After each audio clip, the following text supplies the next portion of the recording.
កម្មវិធីនេះឧបត្ថម្ភដោយក្រុមហ៊ុនបម្រើសេវាកម្មអចលនទ្រព្យកម្ពុជា CPL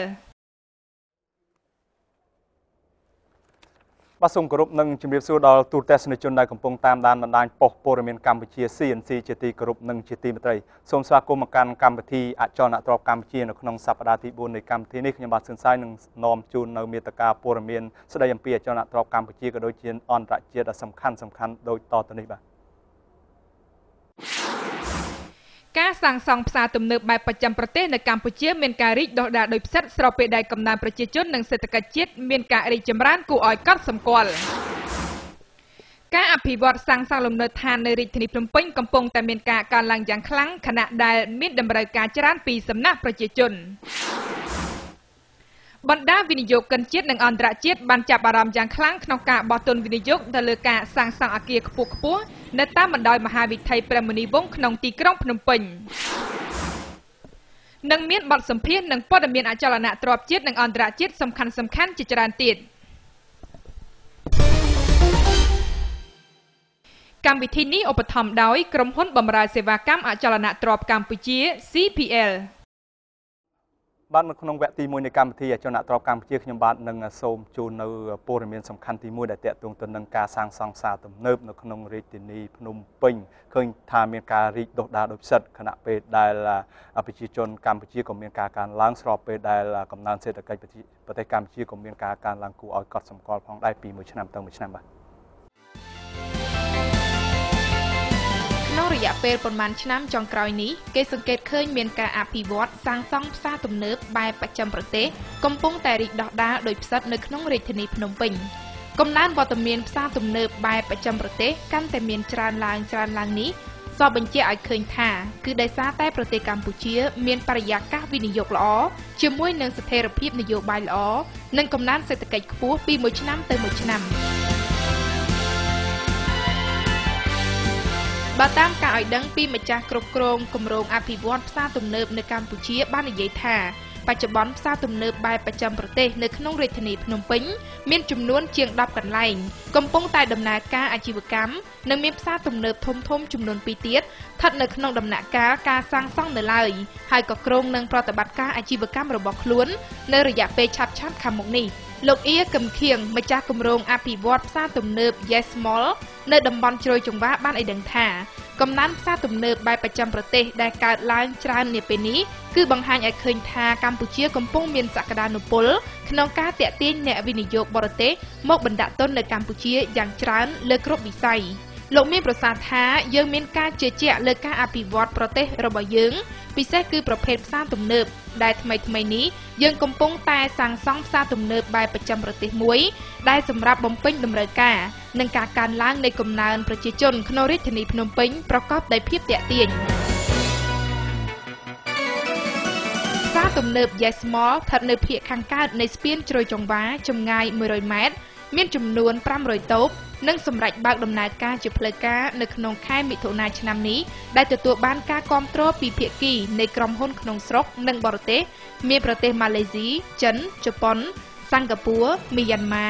ញូហ្សេឡង់បានចុះកិច្ចសន្យាជួលសរុបជាង 70% ដែលមានតម្លៃជួលចន្លោះពី$8ទៅ$24អាមេរិកក្នុង1ម៉ែត្រការ៉េលោកអៀកឹមខៀងបានឲ្យដឹងទៀតថាផ្សារទំនើប Yes Mall មានលក្ខណៈប្លែកខុសពីផ្សារទំនើបសូរិយាសុវណ្ណាបាយ័ន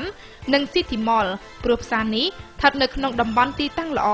ជាប់តំបន់មាត់ទន្លេមានអាងហែលទឹកល្អបំផុតនៅកម្ពុជា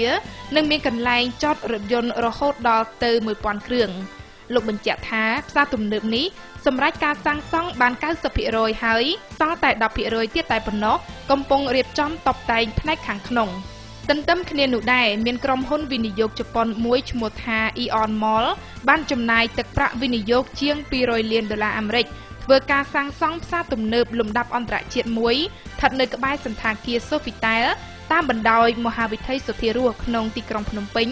បានបើកការដ្ឋានសាងសង់កាលពីខែធ្នូឆ្នាំ2012ដោយគ្រោងនឹងបញ្ចប់ដំណើរការសាងសង់ជាផ្លូវការនៅពាក់កណ្ដាលឆ្នាំ2014ខាងមុខនេះលោកម៉ាកូតូយ៉ាជីម៉ាអគ្គនាយកគ្រប់គ្រងនៃក្រុមហ៊ុនវិនិយោគផ្សារទំនើប Ion Mall ប្រចាំនៅកម្ពុជាបានមានប្រសាសន៍ថា ការវិនិយោគផ្សារទំនើបបែបប្រចាំប្រទេសនៅកម្ពុជាមានអាទិភាពបំផុតសម្រាប់យុវវ័យលោកបន្តថាយើងមើលឃើញថានៅប្រទេសកម្ពុជាមានស្ថិរភាពផ្នែកនយោបាយនិងការរីកចម្រើនផ្នែកសេដ្ឋកិច្ចគួរឲ្យកត់សម្គាល់ពិសេសគឺកំណើនយុវវ័យពីមួយឆ្នាំទៅមួយឆ្នាំមានច្រើនហើយយើងសង្ឃឹមជឿជាក់ថាយើងនឹងអាចទទួលបានភាពជោគជ័យនៅក្នុងគម្រោងដ៏ធំមួយនេះគម្រោងវិនិយោគផ្សារទំនើបដ៏ធំនេះមានកម្ពស់3ជាន់សាងសង់លើផ្ទៃដី7ហិកតាអាចចតរថយន្តបានប្រហែល1700គ្រឿងនិងម៉ូតូប្រហែល1000គ្រឿងលោកម៉ាកូតូ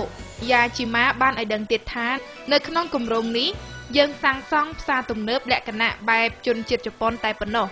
យើងមានគម្រោងសាងសង់សន្តាគារឬអគារខុនដូនៅទីនេះពិតមែនហើយប្រទេសក្នុងតំបន់អាស៊ានទាំងអស់ជាប្រទេសមានសក្តានុពលខ្លាំងលើការវិនិយោគផ្សារទំនើបហើយកម្ពុជាក៏ជាប្រទេសមួយដែលកំពុងអភិវឌ្ឍនិងមានសក្តានុពលខ្លាំងដែរលោកបន្តថាផ្សារទំនើបនេះមានលក្ខណៈខុសប្លែកពីផ្សារទំនើបផ្សេងទៀតនៅកម្ពុជា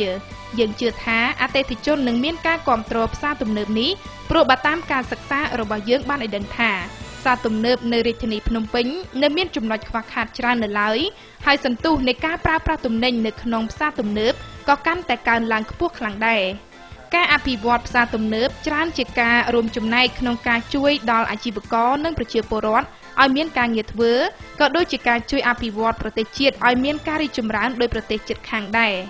ដោយឡែកលោកឆេងខាន់ជំនួយការអគ្គនាយកផ្សារទំនើបសុវណ្ណាក៏បានឲ្យដឹងដែរថាកំណើននៃតម្រូវការប្រើប្រាស់ផ្សារទំនើបនៅកម្ពុជាមានចាប់តាំងពីអំឡុងឆ្នាំ2008មកម្លេះប៉ុន្តែគេមើលឃើញថាមានការកើនឡើងខ្លាំងទើបតែ2ឬ3ឆ្នាំចុងក្រោយនេះតែប៉ុណ្ណោះលោកបញ្ជាក់ថាបើវិស័យសេដ្ឋកិច្ចមានការរីកចម្រើនការអភិវឌ្ឍផ្សារទំនើបក៏មានសក្តានុពលទៅតាមនោះដែរផ្សារទំនើបសុវណ្ណាដែលមានចំនួនជាង500តូបសម្រាប់ការជួលបាន90%ដែលមានតម្លៃជួលជាមធ្យមចន្លោះពី$20ទៅ$30ក្នុង1ម៉ែត្រការ៉េបច្ចុប្បន្ននេះផ្សារសុវណ្ណាកំពុងធ្វើការសហការគ្នាយ៉ាងជិតស្និទ្ធជាមួយផ្សារទំនើបនានាដើម្បីទាក់ទាញដល់អតិថិជនដែលជាជំហានដំបូងផ្សារទំនើបសុវណ្ណាផ្សារទំនើបរតនាផ្លាសានិងផ្សារទំនើបសុវណ្ណាបាននឹងកំពុងចាប់ដៃគ្នាដើម្បីឡើងទៅជាផ្សារហ៊ុនរៀបចំការងារឲ្យមានលក្ខណៈស្តង់ដារអាចប្រកួតប្រជែងលើឆាកអន្តរជាតិលោកឆេងខាន់បានឲ្យដឹងទៀតថាបើទោះជាមានផ្សារទំនើប Eon Mall និងផ្សារទំនើប Yes Mall បើកដំណើរការគ្នានៅឆ្នាំនេះឬឆ្នាំខាងមុខក៏ដោយក៏មិនមានផលប៉ះពាល់ដល់ផ្សារទំនើបយើងខ្លាំងប៉ុន្មានដែរព្រោះផ្សារទំនើបសុវណ្ណាស្ថិតនៅឆ្ងាយពីផ្សារទំនើបទាំងនោះអ្នកជំនាញក្នុងវិស័យអចលនទ្រព្យបានឲ្យដឹងទៀតថាបច្ចុប្បន្នទីផ្សារកម្ពុជានៅតែមានតម្រូវការទីតាំងលក់រាយច្រើនលោកច្រឹកសុកនិមអនុប្រធានក្រុមហ៊ុនអចលនទ្រព្យ Vitras បានមានប្រសាសន៍ថាកម្ពុជានឹងចូលជាសមាហរណកម្មអាស៊ាននៅរយៈពេល2ឆ្នាំខាងមុខទៀតដែលអាចនឹងមានកំណើនតម្រូវការប្រើប្រាស់ទំនិញនៅក្នុងផ្សារទំនើបប្រកាសជាកើនឡើងមិនខានឡើយលោកបន្ថែមថាការវិនិយោគផ្សារទំនើបនៅតំបន់ខាងកើតពៀនជ្រោយចង្វាតម្រូវការពេលវេលាច្រើនជាងតំបន់កោះពេជ្រដោយសារទីនោះស្ថិតនៅឆ្ងាយពីទីប្រជុំជនច្រើនទោះជាយ៉ាងណាក៏ដោយតំបន់ត្រើយខាងកើតស្ពានជ្រោយចង្វានេះកំពុងតែមានការអភិវឌ្ឍយ៉ាងខ្លាំងហើយតំបន់នេះនឹងក្លាយជាតំបន់ទីប្រជុំជនដ៏ល្បីល្បាញមួយក្នុងរយៈពេល3ទៅ4ឆ្នាំទៀតប៉ុន្តែទោះជាយ៉ាងនេះក្តីក៏ចំនួននៃផ្សារទំនើបនៅក្នុងរាជធានីភ្នំពេញនៅតែមានការខ្វះខាតច្រើននៅឡើយដែលមនុស្សភាគច្រើនសុទ្ធតែរវល់នឹងការងារដូច្នេះទើបធ្វើឲ្យតម្រូវការទិញទំនិញតាមផ្សារទំនើបកាន់តែមានចំនួនច្រើនឡើងជារៀងរាល់ថ្ងៃបាទឥឡូវនេះសូមអញ្ជើញតាមដានបទសម្ភាសន៍ខ្លីមួយរវាងខ្ញុំបាទជាមួយនឹងលោកម៉ាកូតូដែលជាជនជាតិជប៉ុនដែលគាត់បានមកធ្វើការវិនិយោគនៅក្នុងប្រជាជាតិកម្ពុជាទៅលើការសាងសង់ផ្សារទំនើបដែលមានឈ្មោះថា Eon Mall ដែលមានតម្លៃវិនិយោគរហូតដល់$200 លានសហរដ្ឋអាមេរិកតើហេតុអ្វីបានជាលោកមកធ្វើការវិនិយោគនៅក្នុងប្រជាជាតិកម្ពុជាឥឡូវនេះសូមអញ្ជើញតាមដានបទសម្ភាសន៍នេះដូចតទៅនេះបាទ បាទជំរាបសួរលោកបាទជំរាបសួរបាទជាដំបូងខ្ញុំចង់សួរអំពីតកតងទៅនឹងការតកតងដែលលោកបានមកវិនិយោគនៅក្នុងប្រទេសជាណាចក្រកម្ពុជាតើមានកត្តាអ្វីខ្លះដែលជំរុញឲ្យលោកនឹងមកធ្វើការវិនិយោគទៅលើផ្សារទំនើបនៅក្នុងប្រទេសជាណាចក្រកម្ពុជាយ៉ាងដូចនេះបាទកម្ពុជា非常にតែហេតុដែលយើងជ្រើសរើសមកវិនិយោគនៅប្រទេសកម្ពុជាហ្នឹងគឺដោយសារយើងមើលឃើញថានៅប្រទេសកម្ពុជាមានស្ថិរភាពផ្នែកនយោបាយហើយនឹងមានការរីកចម្រើន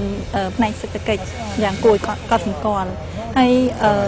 ម្យ៉ាងទៀតនៅប្រទេសកម្ពុជាគឺជាប្រទេសមួយនៅក្នុងចំណោមប្រទេសនៅក្នុងអាស៊ានកន្លងមកគឺប្រទេសផ្សេងៗនៅក្នុងប្រទេសអាស៊ានហ្នឹងមានការចាប់អារម្មណ៍យ៉ាងខ្លាំងប្រទេសកម្ពុជាគឺជាប្រទេសមួយដែលពោរពេញទៅដោយភាពតាក់ទាញសម្រាប់អ្នកវិនិយោគហើយជឿជាក់ថានៅប្រទេសកម្ពុជាហ្នឹងទៅថ្ងៃមុខនឹងមានសារទំនើបជាច្រើនដែលគេនឹងមកបើកឲ្យបោះទុនវិនិយោគនៅទីនេះ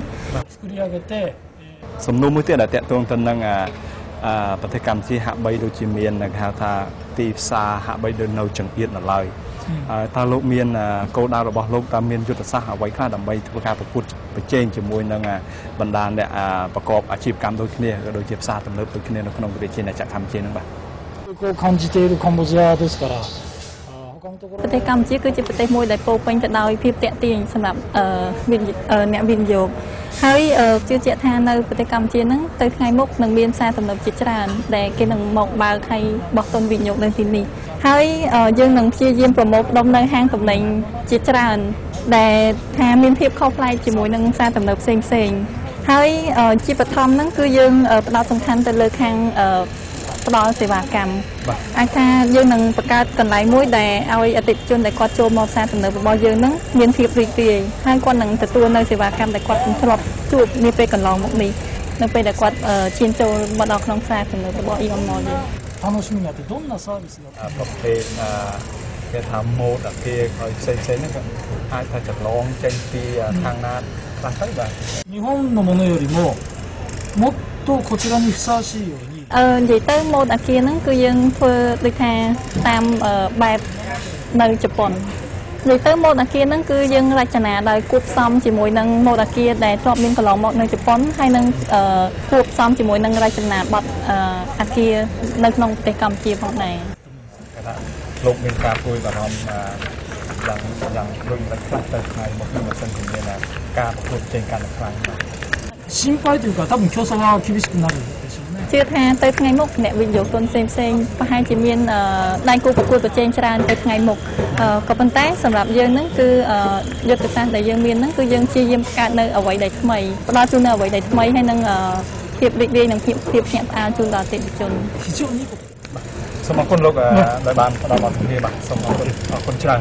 Thank you very much អូខេបាទមិនខុសពីលោកម៉ាកូតុប៉ុន្មានទេចំណែកឯអ្នកវិនិយោគិនក្នុងស្រុកក៏មានការចាប់អារម្មណ៍ទៅលើការវិនិយោគសាងសង់ផ្សារទំនើបនៅក្នុងប្រទេសជាណាចក្រកម្ពុជាផងដែរនេះដោយសារតែកំណើនប្រជាជនកម្ពុជាឃើញថាមានការកើនឡើងពីមួយឆ្នាំទៅមួយឆ្នាំស្របពេលដែលកំណើនសេដ្ឋកិច្ចរបស់ប្រទេសមួយនេះក៏មានការកើនឡើងផងដែរឥឡូវនេះសូមអញ្ជើញតាមដានបទសម្ភាសន៍មួយរវាងខ្ញុំបាទជាមួយនឹងលោកអៀកឹមខៀងដែលជាម្ចាស់គម្រោងអភិវឌ្ឍផ្សារទំនើប Yes Mall ដែលមានការសាងសង់ដែលវិនិយោគរហូតដល់$45 លានសហរដ្ឋអាមេរិកហើយក្រុងនឹងបើកសម្ពោធជាផ្លូវការនៅក្នុងខែមិថុនានៅក្នុងឆ្នាំនេះដូចតទៅបាទជាដំបូងខ្ញុំចង់សួរលោកពូដែលតាក់ទងទៅនឹងតើលោកពូយល់ឃើញយ៉ាងណាខ្លះចំពោះការវិនិយោគទៅលើផ្សារទំនើបបែបបច្ចឹមប្រទេសនៅក្នុងប្រទេសជាណាចក្រកម្ពុជានាពេលបច្ចុប្បន្ននេះបាទអានេះជាការល្អតាបាទពីព្រោះគេទុកចិត្តយើងប្រទេសយើងគេបានជាទៅយកលុយមកវិនិយោគហើយអានេះ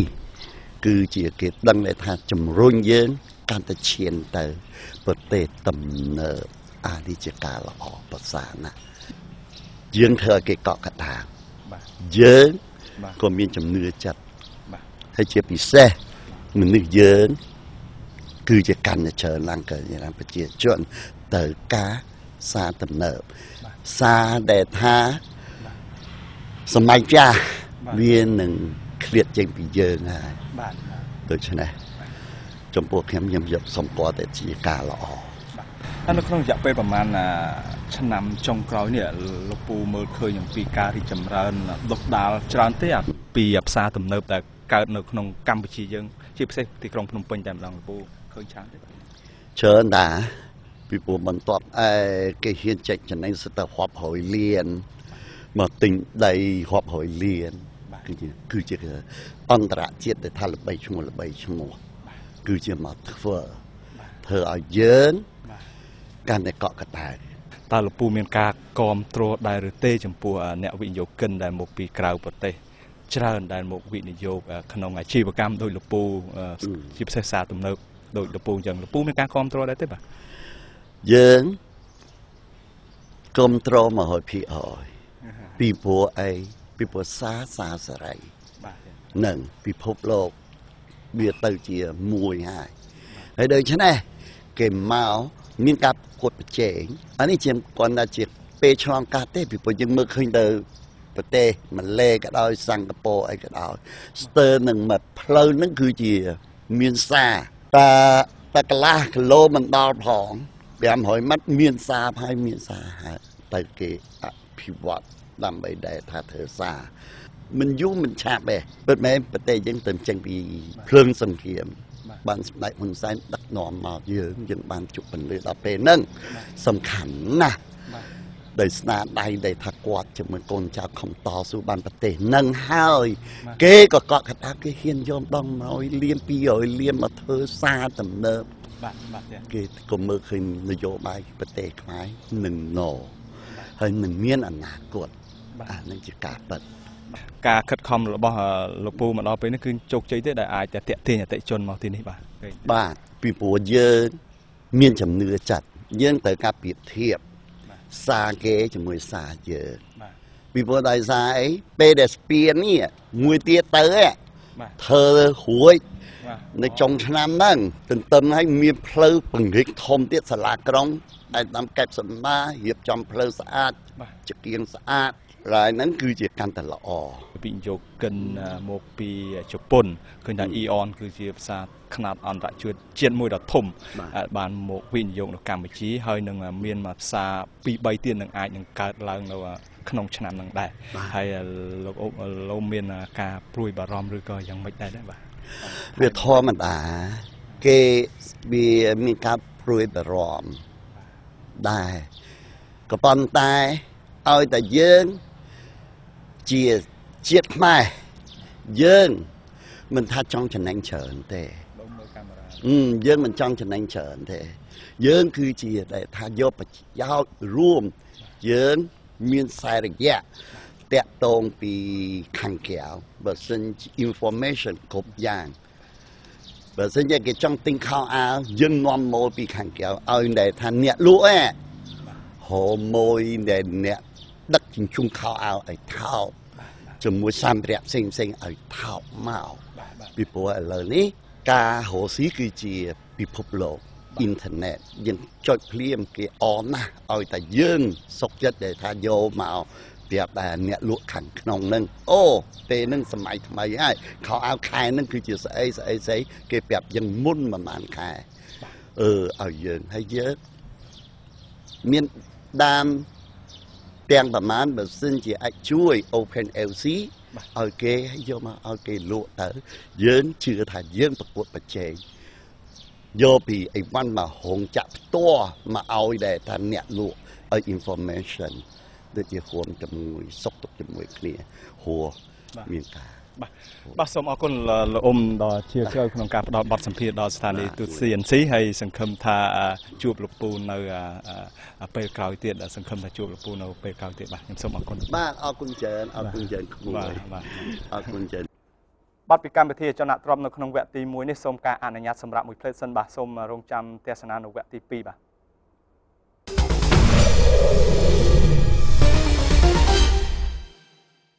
កម្មវិធីនេះឧបត្ថម្ភដោយក្រុមហ៊ុនបម្រើសេវាកម្មអចលនទ្រព្យកម្ពុជា CPL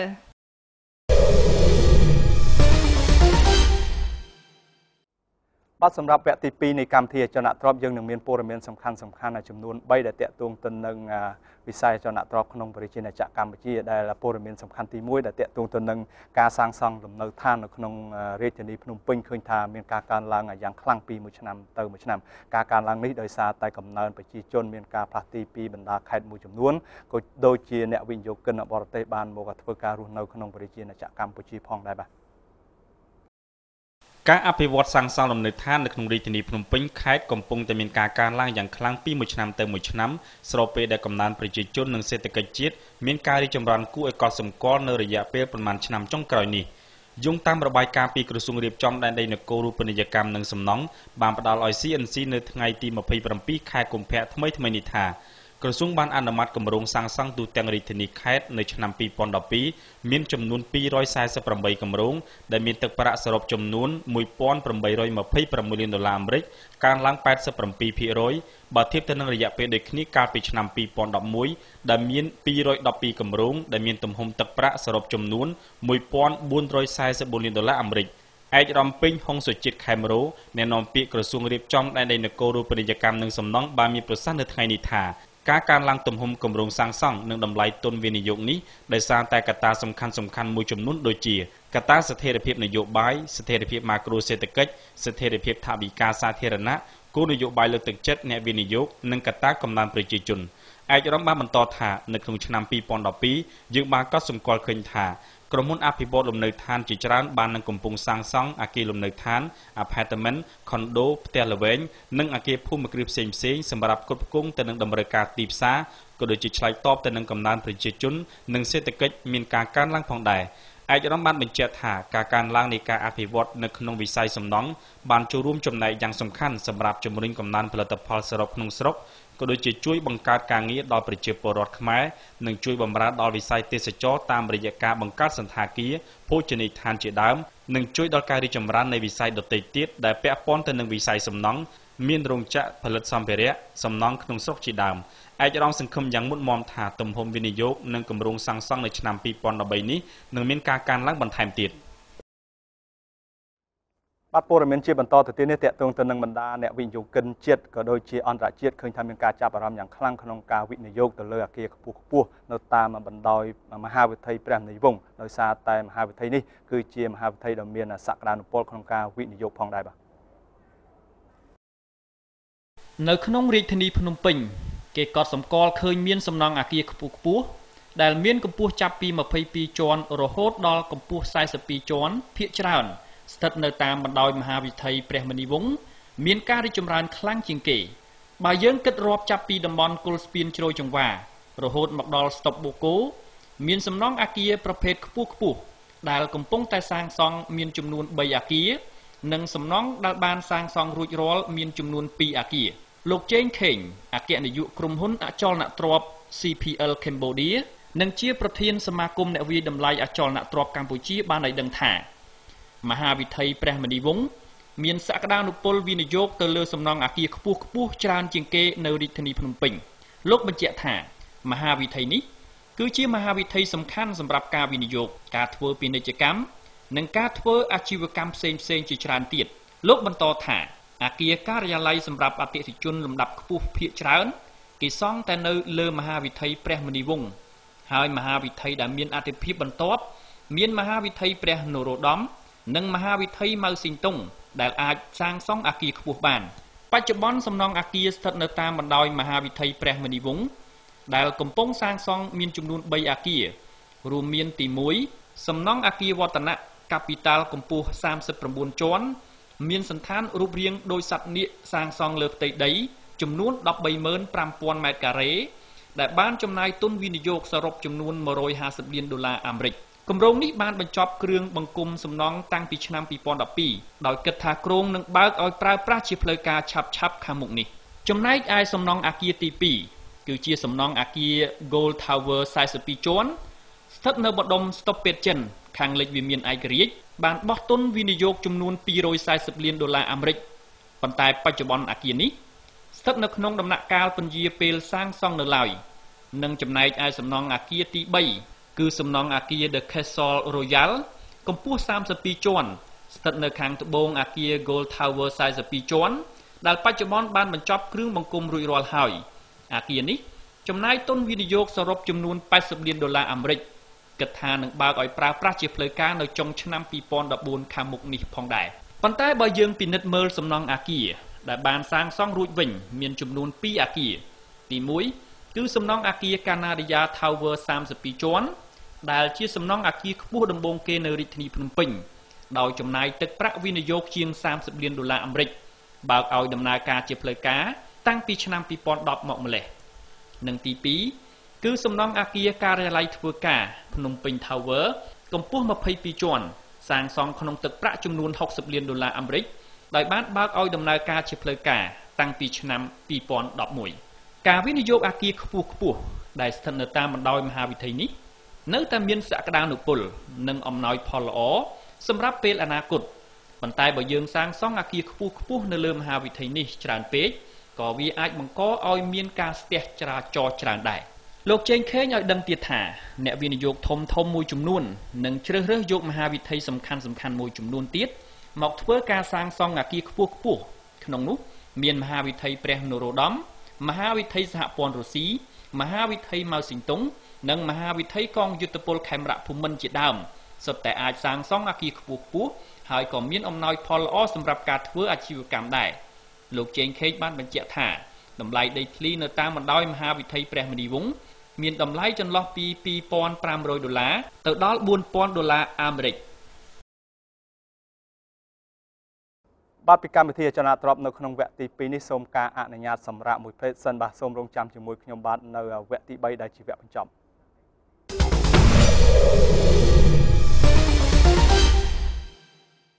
កម្មវិធីនេះឧបត្ថម្ភដោយក្រុមហ៊ុនបម្រើសេវាកម្មអចលនទ្រព្យកម្ពុជា CPL